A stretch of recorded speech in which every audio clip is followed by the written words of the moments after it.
അവർ വിളിച്ചുണർത്തി പറഞ്ഞു, ഗുരു, ഞങ്ങൾ നശിക്കാൻ പോകുന്നു, നീ അത് ഗൗനിക്കുന്നില്ലേ? ഗുരു, ഞങ്ങൾ നശിക്കാൻ പോകുന്നു, നീ അത് ഗൗനിക്കുന്നില്ല. ഈശോ ഗൗനിക്കുന്നുണ്ട്, പക്ഷെ നീ ഈശോയും കൂടെ ഉൾപ്പെടുത്തണം, ഈശോയെ വിളിക്കണം, ഈശോ അറിയിക്കണം. നിന്റെ ഉത്തരവാദിത്വം. ദൈവം നോക്കിക്കൊള്ളും, ദൈവം നോക്കിക്കൊള്ളും എന്ന് പറഞ്ഞ ചില ആളുകൾ ജീവിക്കുകയെ. അതല്ല, ദൈവത്തിലേക്ക് നമ്മുടെ കണ്ണുകൾ നമ്മൾ തിരിക്കണം. നമ്മൾ പ്രാർത്ഥിക്കുക, ദൈവമായിട്ട് ബന്ധത്തിലിരിക്കണം. നമ്മൾ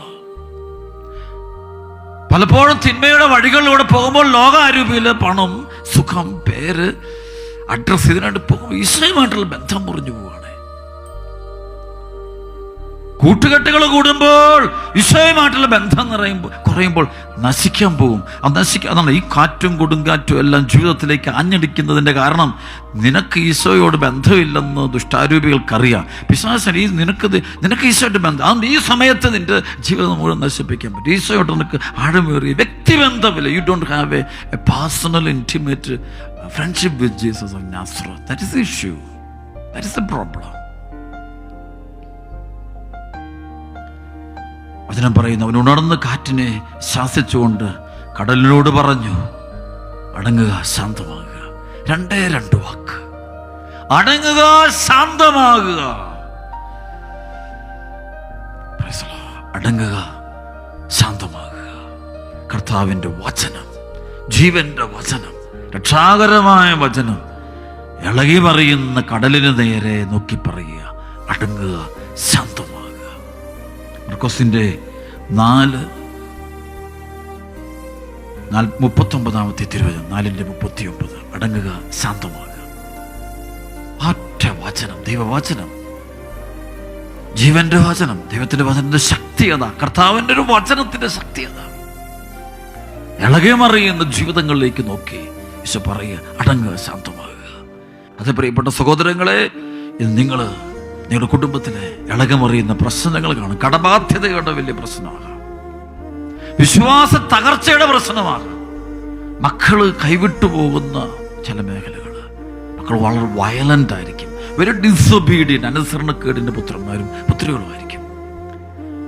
ജീവിതത്തിൽ എല്ലാം വഴിതെറ്റിപ്പോ, അപകടങ്ങൾ ഒരുപാട് വരുന്നു, നശിച്ചുകൊണ്ടിരിക്കുന്നു, ജീവിതം, കുടുംബം നശിച്ചുകൊണ്ടിരിക്കുന്നതിന് പ്രതി ദൈവമല്ല, നീ തന്നെയാണ് പ്രതി.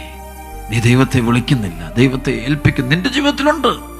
മാമോദീസ സ്വീകരിക്കുന്ന ക്രിസ്ത്യാനി മനസ്സിലാക്കേണ്ടത് അവന്റെ ജീവിതത്തിന് ഈശോയെ കിട്ടുക, പരിശുദ്ധാത്മാവിനെ കിട്ടുകയാണ്. മാമോദിസത്തില് ആ പരിശുദ്ധാത്മാവ് നമ്മുടെ ഉള്ളിലുണ്ട്, എപ്പോഴും ഉണ്ട്, 24 മണിക്കൂറും ഉണ്ട്. നമ്മൾ പാപം ചെയ്യുമ്പോഴും പുണ്യം ചെയ്യുമ്പോഴും എല്ലായ്പ്പോഴും ഈ ദൈവത്തിന്റെ ആത്മാവ്, ഈശോ നമ്മുടെ കൂടെയുണ്ട്. 2 കൊരിന്തോസിന്റെ 13:5-6 വചനം പൗലോസ് പറയും, നിങ്ങൾ നിങ്ങളുടെ വിശ്വാസത്തിൽ നിലനിൽക്കുന്നുണ്ടോ എന്ന് നിങ്ങൾ തന്നെ പരിശോധിക്കുവിൻ. യേശുക്രിസ്തു നിങ്ങളിൽ ഉണ്ട് എന്ന് നിങ്ങൾക്ക് ബോധ്യം വന്നിട്ടില്ലേ? ഇല്ല എങ്കിൽ നിങ്ങൾ പരീക്ഷയിൽ പരാജയപ്പെട്ടിരിക്കുന്നു. ഈശോ ഉണ്ട്, വിളിച്ചെഴുന്നേൽപ്പിക്കുന്നുണ്ട്. ഇവിടെ നശിക്കുന്നത് ജലം, ഈ വള്ളത്തിൽ കയറുന്നത്, കപ്പലിൽ കയറുന്നു, ജീവിതത്തിലേക്ക് അപകടങ്ങൾ നശിക്കാൻ പോകും.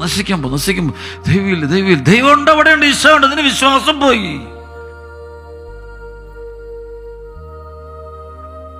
ഈശോയായിട്ട് ബന്ധമില്ലവർക്ക്, കുടുംബ പ്രാർത്ഥനയില്ലാത്ത കുടുംബങ്ങൾ തകരുമെന്ന് പറയേണ്ട കാരണം ഇതാണ്.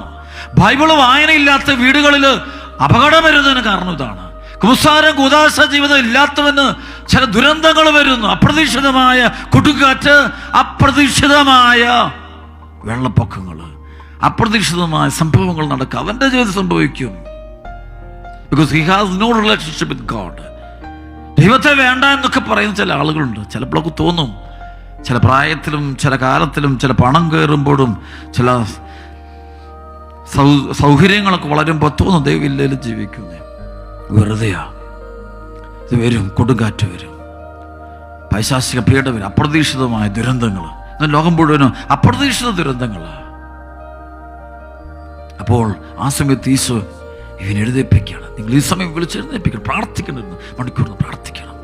ഒരുപക്ഷേ നിന്റെ സ്വരം ഈശോയുടെ മക്കളെത്തുന്ന തടസ്സമായി നിൽക്കുന്നത് നീ മാറ്റണം. അവിടെ അതാണ് യോഹന്നാന്റെ സുവിശേഷം 11:40 മുതൽ 44 വരെയുള്ള തിരുവചനങ്ങൾ വായിക്കുമ്പോൾ അവിടെ കാണാൻ പറ്റും. ലാസറിനെ ഉയർപ്പിക്കുന്ന വേളയിൽ ഈശോ പറയുന്ന ചില വചനങ്ങളെ, ഈശോ വീണ്ടും നെടുവീർപ്പ് കൊട്ടുകൊണ്ട് ശവകുടീരത്തിൽ, അതൊരു ഗുഹയായിരുന്നു, അതുമൊരു കല്ലും വെച്ചിരുന്നു. ഈശോ പറഞ്ഞു, ആ കല്ലെടുത്ത് മാറ്റുവേൻ. കല്ലെടുത്ത് മാറ്റി. ഒരു തടസ്സമുണ്ട് അവിടെ. ആ തടസ്സം എന്താണെന്ന് കണ്ടുപിടിക്കുക. ഒരു പക്ഷേ അവിശ്വാസമായിരിക്കും, യുക്തിചിന്തകള്. പ്രാർത്ഥിച്ചിട്ടുള്ള കാര്യം പ്രാർത്ഥിക്കുകയല്ല ചെയ്യേണ്ടത്, നമ്മൾ ജോലി ചെയ്യണം. പ്രാർത്ഥനയിൽ കൊണ്ട് വലിയ കാര്യമൊന്നുമില്ല, ദൈവവചനമല്ല കേൾക്കണം. നമ്മൾ തന്നെയാണ് കൈകാര്യം ചെയ്യണം, എല്ലാം നമ്മൾ തന്നെയാണ്. എൻ്റെ ബുദ്ധി, എൻ്റെ ചിന്ത, ഫെയ്ത്ത് ഇല്ല. ദൈവത്തോട് പ്രാർത്ഥിക്കാനും ദൈവത്തോട് അടുക്കാനും തക്ക മുതൽ ഫെയ്ത്ത് ഉണ്ടാകണേ. കല്ലെടുത്ത് മാറ്റാൻ പറയുമ്പോൾ അവൻ്റെ ബുദ്ധി പ്രവർത്തിക്കുക, അവളുടെ ബുദ്ധി പ്രവർത്തിക്കുക. അതായത് പറയുന്നുണ്ട്, മർത്ത പറഞ്ഞു, കർത്താവേ ഇപ്പോൾ ദുർഗന്ധം ഉണ്ടായിരിക്കും, ഇത് 4-ാം ദിവസമാണ്. ബുദ്ധി പറയാണ്, 4 ദിവസമായി ദുർഗന്ധമുള്ള ഉണ്ട്. ഈ കല്ലെടുത്ത് മാറ്റാൻ സാധ്യമല്ല, ദുർഗന്ധം വരും. യേശു പറഞ്ഞു, എടുത്ത് മാറ്റ്.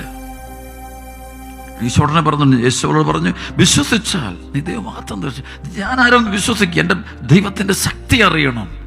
അതുകൊണ്ടാണ് മർക്കോസ് 12:24 വചനം പറയും, വിശുദ്ധ ലിഖിതങ്ങളോ ദൈവവചനത്തിൻ്റെ ശക്തിയോ അറിയാത്തത് കൊണ്ടല്ലേ നിങ്ങൾക്ക് തെറ്റുപറ്റുന്നത്.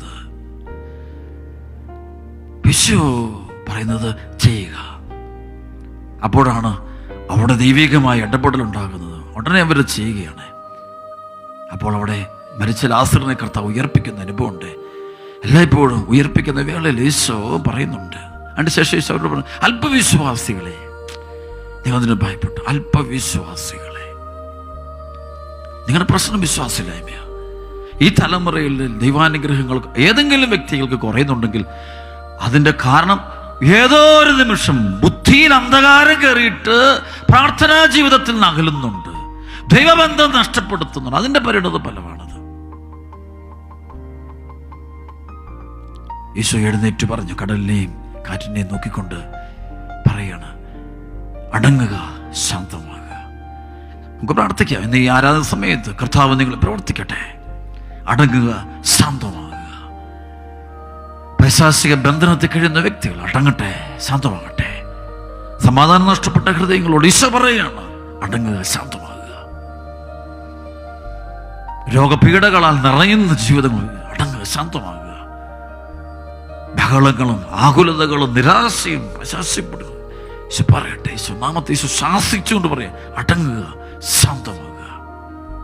മറ്റൊരു വാക്കില് ഈ ലോകത്തിൻ്റെ അസ്വസ്ഥതകളെ ശാന്തമാക്കാൻ, അടക്കി നിർത്താൻ ഈശോ മിശിഹായ്ക്കല്ലാതെ വേറെ ആർക്കും പറ്റില്ല. ഈശോ മിശിഹ പറയാതെ ഇതൊന്നും ശാന്തമാകില്ല. ഇത് ലോകത്തുള്ള എല്ലാ ബന്ധനങ്ങളും എല്ലാ പ്രശ്നങ്ങളും അത് ഇല്ലാതാകണമെങ്കിൽ, അടങ്ങണമെങ്കിൽ, ശാന്തമാകണം, ഈശോയുടെ അധരത്തിൽ നിന്നുള്ള തിരുവചനം തന്നെ വരണം. അത് വരണമെങ്കിൽ അതിന് തക്കവണ്ണം നമ്മൾ ഒരുങ്ങണം, പ്രാർത്ഥിക്കണം.